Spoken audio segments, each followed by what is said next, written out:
qaban yanğunça, sen adyny yüregimde saklayan gunça. Gördüm gıylar senin özge ençe, hiçbiri yoktur kençe, tüyerim seni kunça.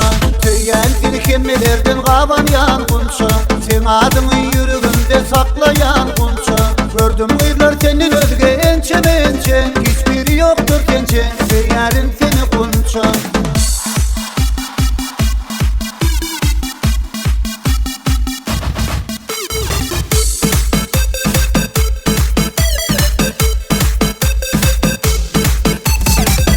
Asmandaki aydan alıptır, yüreğime tüygü diyen oldu tanıptır.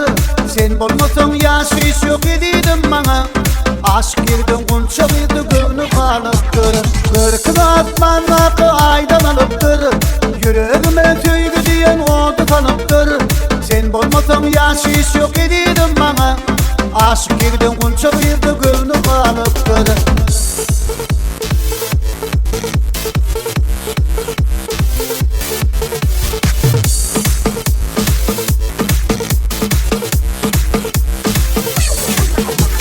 Baktımı gözlep gezdim günlerden güne, ençe güllün arasında göründüm göze.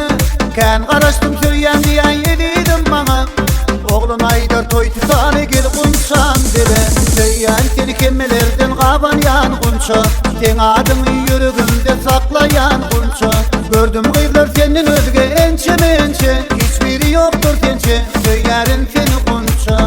Söyyen seni kemmelerden qaban yanğunça, sen adyny yüregimde saklayan gunça. Gördüm gıylar senin özge ençe, hiçbiri yoktur kençe, söyyerim seni kunça.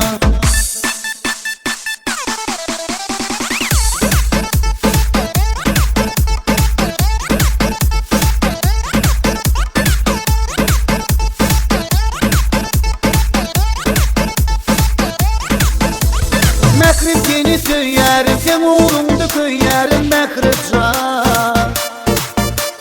Mekirlice gözlerim, söyyen diyen sözlerim.